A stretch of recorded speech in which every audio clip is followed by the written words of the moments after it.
Si eres autónomo o una empresa, seguro que has oído hablar de Verifactu, la nueva forma en España de hacer las facturas. Si quieres saber cómo funciona y para qué sirve, quédate en este vídeo porque esto te interesa, así que ¡vamos allá! Verifactu es un sistema de verificación de facturas electrónicas impulsado por la Agencia Tributaria que tiene el objetivo de luchar contra el fraude fiscal y potenciar la digitalización en los procesos de contabilidad empresarial. El sistema de emisión de facturas verificables Verifactu garantiza que las facturas de empresas y autónomos sean auténticas y se pueda garantizar su trazabilidad a lo largo de todo el proceso. Los que están obligados a implementar el sistema Verifactu son los software de facturación electrónica. Cuando un autónomo o una empresa empieza a utilizar un programa de facturación homologado, puede decidir si quiere remitir voluntariamente sus facturas a Hacienda o no, aunque existen excepciones. Las características, ventajas y beneficios de implementar Verifactu se encontrarían en que, por ejemplo, el envío es de forma automática y segura, donde los registros de facturación a la agencia tributaria están asegurados por integridad, trazabilidad, inalterabilidad, accesibilidad y legalidad de los datos. ¿Y qué ganamos con esto? Pues estamos hablando que se aporta seguridad al reducir los fraudes fiscales, garantizar la autenticidad de las facturas, simplificar el proceso de verificación de las facturas electrónicas y además agilizamos trámites y muchas cosas más. El sistema Verifactu entró en vigor el 1 de abril de 2025 y se publicó el Real Decreto 254/2025 por el que se aprueba el reglamento que establece los requisitos para los software de facturación. Por lo tanto, la fecha límite para los software será del 29 de julio de 2025. Para, por su caso, los contribuyentes del impuesto sobre sociedades, el plazo para adaptar sus programas de facturación es hasta el 1 de enero de 2026. Fecha que ya está muy cerca. Y para el resto de los obligados tributarios, autónomos, pymes y otras entidades, el plazo límite se establece en el 1 de julio de 2026 en este caso. Entonces, ahora que sabemos esto, ¿qué empresas o qué autónomos están obligados a usarlo? No son en este caso ni las empresas ni los autónomos, sino los programas de facturación los que están obligados, porque los profesionales y empresas deben asegurarse de escoger un software de facturación que cumpla con los requisitos como Holded, por ejemplo, ya que si emites una factura debes usar Verifactu, porque existe una obligación que se aplica a todos los que emitan facturas, independientemente del tamaño de la empresa o del volumen de tu facturación, aunque tiene como siempre algunas excepciones. Por ejemplo, no tendría que usarlo a los territorios forales que tienen sus propios sistemas. Tampoco tendrían que usarlo las empresas acogidas al suministro inmediato de información, el SII. Y tampoco tendrían que hacerlo aquellos que no están obligados a emitir facturas. En cuanto a las características que tiene este nuevo sistema, encontraríamos la de garantizar la integridad e inalterabilidad de los registros mediante huellas, un hash en este caso, y firmas electrónicas, que se genera de forma inmediata desde un registro de facturación de un alta por cada factura emitida que facilite la trazabilidad en este caso. Además de esto, permite asegurar la trazabilidad a través de una cadena de registros que permiten rastrear cada factura, encadena las facturas para facilitar la verificación y posibilita además generar un registro de facturación de anulación con un contenido similar al del registro de alta en el caso de que se emita una factura errónea. Además, también tiene un envío de información a la EAT de manera segura, correcta, automática e íntegra. Lo que hace es que garantiza la generación de registros de facturación exactos y auténticos. En este caso, las facturas deben incluir un código QR con información relevante y la leyenda Verifactu, para indicar que han sido generadas mediante un sistema de emisión de factura verificables. Espera, ¿me estás diciendo que llevamos ya casi 3 minutos de vídeo y todavía no te has suscrito? Pues aquí espera, suscríbete aquí abajo, que a ti no te cuesta nada y a mí me ayuda un montón, y acuérdate siempre de darle a la campanita. Y con esto seguimos con el vídeo. Y ahora que ya sabemos qué es un poquito Verifactu y quién tiene que usarlo, me gustaría explicaros cómo funciona este sistema. Todo empieza con un fichero. En primer lugar se genera un fichero informático, firmado electrónicamente y con una huella o hash por cada entrega de bienes o servicios. Después existe un envío a la EAT de manera simultánea a la generación. Por otro lado, se imprime el ticket con un código QR y un código alfanumérico destinado al comprador. Y en última instancia, el comprador podrá consultar si el ticket o la factura está en la sede electrónica de la EAT, ya que la agencia tributaria tiene la obligación de facilitar la información sobre la recepción de este. El reglamento Verifactu es una normativa destinada a regular la emisión de facturas electrónicas, garantizando la autenticidad y la integridad de estas mismas, buscando la optimización de los procesos de facturación mediante un sistema tecnológico seguro. La Ley Crea y Crece y la Ley Antifraude son normativas complementarias que buscan modernizar y controlar el sistema de facturación de España. Por su lado, la Ley Crea y Crece establece la obligatoriedad de la factura electrónica en las relaciones B2B, y esto quiere decir de empresa a empresa, con el objetivo de reducir la morosidad y fomentar la digitalización. Y por otro lado, la Ley Antifraude introduce requisitos técnicos para los sistemas de facturación, creando el sistema Verifactu para garantizar la integridad y la trazabilidad de las facturas. Y si tienes todavía alguna duda, te voy a explicar un poco cuál es el proceso de registro paso a paso de Verifactu, empezando por la emisión y la identificación.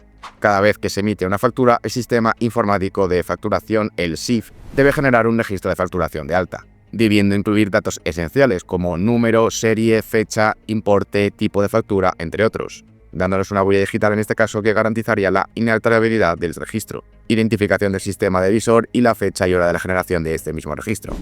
En cuanto a los datos que se enviarían a Hacienda, serían el NIP y el CIF de ambos, tanto del emisor como del receptor, nombre o razón social y domicilio fiscal completo. También se identifica la factura con el número de factura correlativo y único, fecha de emisión e identificador único de Verifactu, que sería similar al actual código de factura. Además, también tendría los detalles fiscales, que sería la base imponible desglosada, como los tipos de IVA, por ejemplo. La cuota de IVA y retenciones, y el IRPF sí aplica, por ejemplo. Además de esto, también tendríamos la información transaccional, donde aparecería la fecha de operación, si difiere de la emisión, el método o fecha de pago, o también los enlaces a facturas rectificativas o anulaciones, si las hay en este caso. También encontraríamos metadatos de control con la fecha y hora de registro de Verifactu y el sellado electrónico de la AEA. Os dejaré por aquí en el vídeo para que veáis una pequeña leyenda de una factura, donde sale el texto obligatorio, factura generada mediante un sistema de Verifactu, el código QR del que ya hemos hablado, el que permite a la AEA o el cliente verificar los datos de la factura, y por último la firma digital más el hash. ¿Y cómo te afecta aquí siendo autónomo, pyme o una sociedad? Ya que la implantación de Verifactu impactará de manera diferenciada según el tipo de negocio y régimen fiscal que tú tengas. En el caso de las empresas en estimación objetiva, por ejemplo, es previsible que la implantación del sistema Verifactu conduzca a la desaparición del modelo de tributación en estimación objetiva a módulos, ya que este pierde su sentido en el momento en el que la EAT conoce en el tiempo real los niveles de facturación del autónomo en este régimen. Aunque cuidado porque aún no existe una decisión firme y parece probable que el sistema varíe hacia una modalidad de IVA franquiciado. El IVA franquiciado en este caso es muy común en otros países de la Unión Europea y implica que ciertos autónomos podrían pasar de declarar el IVA trimestral a hacerlo anualmente. En cuanto a los autónomos o freelancers, sería por fin el fin de papel, ya que todas las facturas P2B deberían ser electrónicas con programación de facturación homologado, suponiendo un coste adicional teniendo que hacer una pequeña inversión en herramientas digitales u optar por una solución pública. En cuanto a las facturas a particulares, no es obligatorio que sean electrónicas, salvo que el cliente las solicite. Por otro lado, si tenemos o hacemos operaciones internacionales, la obligación de cumplir con Verifactu aplica por igual a las operaciones nacionales que internacionales, inclusive si estas últimas que estuviesen exentas de IVA y por tanto solo deben declararse por IRPF. Por tanto, desde ahora todas las operaciones realizadas con contribuyentes españoles deben facturarse con arreglo a la normativa Verifactu desde el momento en el que estén obligados a ello. Y si no cumplimos esto, la agencia tributaria prevé sanciones de carácter grave que pueden imponerse a los programas de facturación que no cumplan con estos requisitos. 150.000 euros por cada ejercicio económico en el que se hayan vendido sistemas informáticos que no cumplan con lo dispuesto en el artículo 29.2 de la LGT y su normativa de desarrollo. 1.000 euros por cada sistema informático comercializado sin la certificación obligada, o 50.000 euros por cada ejercicio económico en el que se haya tenido un sistema informático que no se ajuste a lo establecido por la ley, no cuente con la certificación reglamentaria o, por otro caso, si se han alterado o modificado los dispositivos certificados. Por último, también existiría para todos vosotros recursos, ayudas y subvenciones disponibles, como por ejemplo el kit digital que ofrece apoyo económico para la adopción e implementación de los sistemas de facturación electrónica, en el que algunas comunidades autónomas ofrecen subvenciones y otros recursos para complementarlo. Además que determinadas cámaras de comercio y otros organismos empresariales especializados ofrecen formación gratuita o subvencionada para empresas, pymes y autónomos sobre la facturación electrónica normativa fiscal. Por otro lado, la sede digital de la EAT de la agencia tributaria pone a la disposición de los contribuyentes guías, manuales y documentos de soporte para resolver dudas específicas. Ahora que ya sabemos un poco qué es Verifactu y para qué vale, me gustaría comentaros cuál es mi opinión desde el punto de vista del derecho, porque desde una perspectiva estrictamente jurídica, el sistema Verifactu para mí presenta diversos aspectos problemáticos que permiten concluir razonadamente que no es un mecanismo plenamente adecuado. ¿Para qué? Pues para garantizar la seguridad jurídica y el funcionamiento equilibrado de las obligaciones tributarias en España. En primer lugar, la implementación de Verifactu supone una intensificación del control fiscal en el tiempo real, que, aunque amparado en el artículo 29.2.j y 200 de la Ley General Tributaria, genera en este caso un gran riesgo y claro de desproporción respecto al principio constitucional de limitación del poder de control estatal. Artículo 18 de la Constitución Española, protección de datos y secreto empresarial. ¿Por qué? Porque el envío automático, instantáneo y continuado de todos los registros de facturación a la EAT constituye un tratamiento de datos masivo que puede no superar un test estricto de proporcionalidad, especialmente cuando existen mecanismos menos intrusivos como el SII, que sería este caso de naturaleza declarativa y no inmediata. Además, con el Real Decreto 254/2025 se imponen requisitos tecnológicos estrictos a los sistemas de facturación y se introduce una carga económica y administrativa adicional que puede vulnerar el principio de capacidad económica del artículo 31 de la Constitución española. En el caso de los autónomos y de las pequeñas empresas, obligados a asumir un coste de software y formación para poder seguir cumpliendo con sus obligaciones.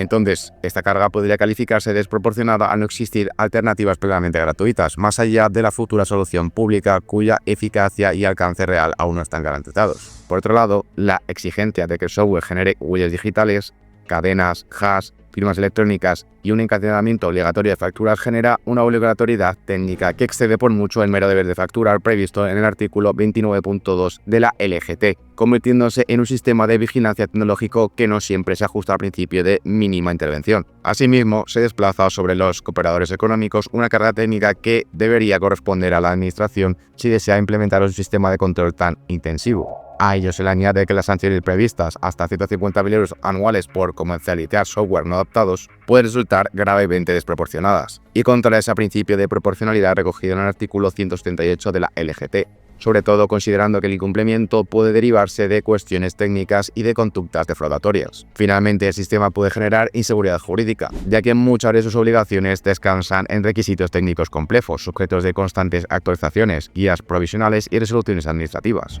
que para los contribuyentes es un marco inestable y dificulta muchísimo conocer con certeza qué se exige y cuándo, especialmente en relación con plazos de adaptación, contenidos de registro y alcance del envío voluntario u obligatorio.